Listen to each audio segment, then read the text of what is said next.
Hello everyone, কি অবস্থা সবার? তো আজকে চলে এসেছি নতুন একটা ভিডিও নিয়ে। তো আজকে ভিডিওটা বানানো হয়েছিল কালী পুজোর দিন, আমি বানিয়েছিলাম। তো যেহেতু অনেক কাজ ছিল এই কদিন, আমি এডিটিং করতে পারিনি, ভিডিওটা আপলোডও করতে পারিনি। তো অলমোস্ট আজকে আমি শেষ করলাম এটার এডিটিং এবং ভয়েস দেওয়া। তো সেদিন আমি কালী পুজোর দিন ছিল, সেটা অনেক তাড়াতাড়ি উঠে গেছিলাম ঘুম থেকে আর দোকানে যাব বলে। যেদিন দোকানে যেতে হয় না, আমাকে অনেক তাড়াতাড়ি উঠতে হয়, আমাকে আর ভাইকে, মানে সকালবেলা আমরা দুজনেই যাই। তো অনেক তাড়াতাড়ি উঠে নিজের ঘরটরগুলো একটু গুছিয়ে নিলাম আর তাড়াহুড়ো করে ফ্রেশ হয়ে রেডি হয়ে এখন বেরোতে হবে দোকানে। তো যাই হোক, চলো দেখতে থাকো ভিডিওটা, কেমন হয় অবশ্যই জানাবে, ঠিক আছে? আর দোকানে যাওয়ার পরে আমার না খুব জোর খিদে পেয়েছিল। ভাইকে বললাম কিছু এনে দে, তো আমার জন্য পরোটা আর ঘুগনি এনেছিল। তো পরোটাটা খুব ভালো ছিল, কিন্তু ঘুগনিটা অতটাও ভালো নয়, মোটামুটি হেঁটে ছিল, মানে খুব জল কেমন পাতলা পাতলা ছিল। তো আমি খাই না, ভাই বলছিল তুই খাস না, আজকে খাবি? তো আমি বললাম আজকে এটা আমার জন্য অনেক। তো যাই হোক, খেয়ে নিলাম। তোমাদেরকে বলেছিলাম না যে 4টে বিড়াল বাচ্চা আমি নিয়ে গেছি বাড়িতে, তো সেগুলোর মধ্যে দুর্ভাগ্যবশত 2টো বাচ্চা মারা গেছে। তো এই যে চলে এসছে আমাদের লালু, একে আমি রোজ খেতে দিই বলে আমার কাছে চলে আসে, রোজ সকালবেলা একবার করে আসে। সকাল সকাল একটা কোল্ড ড্রিঙ্কস আমি খাবো বলে বের করেছিলাম, তো ভাবছিলাম একটু ঠান্ডাটা কমে গেলে খাবো, তো মা তার মধ্যে ভেঙে খাওয়া আরম্ভ করে দিয়েছে। যাই হোক, খেয়ে নিক আর কি, মা খুব মজা করেই খাচ্ছিল কোল্ড ড্রিঙ্কসটাকে।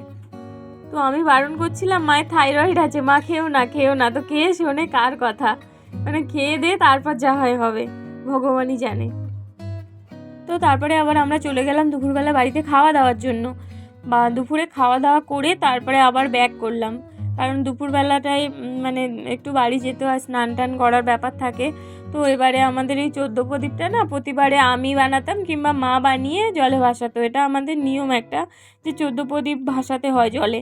তোমাদের কার কার এরকম নিয়ম আছে যে পুকুরের জলের মধ্যে 14 প্রদীপ ভাসাতে হয়?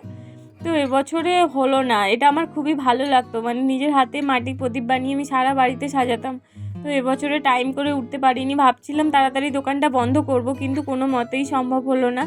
তো অনেক রাত্রেবেলা যখন আমরা ফিরেছি তখন অলমোস্ট কালী পুজো শেষ, মানে টোটালি পাড়ার লোক ঘুমিয়ে পড়েছে, সবাই ঘুমিয়ে পড়েছে। আর আমরা দুজন এসে পাড়ার লোক যখন ঘুমাচ্ছে তখন আমরা তাদের বিরক্ত করছি, আর ভাই না হাত দিয়ে রকেট ছাড়ছিল বারবার। এবার আমি সেটাকে একটুখানি ভিডিও করলাম। তো এটার পরে না আবার আমাদের জায়গায় যাওয়ার কথা আছে আজকে।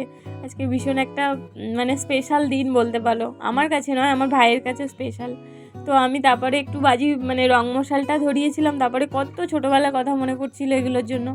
মানে এই যে রং মশালটা ধরিয়েছি, এটা সেই ছোটোবেলার কথা মনে করিয়ে দিচ্ছে, যখন অনেক অনেক বোম কিনতাম, বায়না করতাম দাদুর কাছে বাবার কাছে। মানে 15 দিন লক্ষ্মী পুজো হয়ে যাবে, কালী পুজোর 15 দিন পরে, তো তখন না অনেক অনেক বোম কিনে এনে পোড়াতাম। তো চলে এসেছি আমরা আইফোন, ভাই আজকে আইফোন নিল, মধ্যবিত্ত ফ্যামিলিতে ওর বড় বড় স্বপ্ন, তো আজকে স্বপ্নটাকে পূরণ করা হলো। অনেক কষ্টসাধ্য ব্যাপার ছিল এটা, ও জেদ করছিল, কোনো রকম শুনলো না, অন্য কোনো ফোন কিনবে না, তো যার জন্য আমাকে নিয়েই আসতে হলো ওকে। তো আজকে নিতে এসেছি ভাই আর আমি ফোনটাকে, আর কেউ আসেনি, মা বাবা বাড়িতে আছে, তো নিয়েই ছাড়লো, আইফোন নেবে তো নেবে, নিলই নিল। তারপরে আমি চলে গেলাম ওর ফোনের কাভারটা কিনে দিতে, কারণ এত দামি ফোন যদি নষ্ট হয়ে যায়। আর আমি কোনো জিনিস কিনতে গেলে সত্যি বলতে দোকানদার খুবই আপসেট হয়ে পড়ে হয়তো, কারণ আমি প্রচুর দরদাম করি। তো আজকে ভিডিওটা এই পর্যন্ত, সবাই ভালো থেকো, টাটা।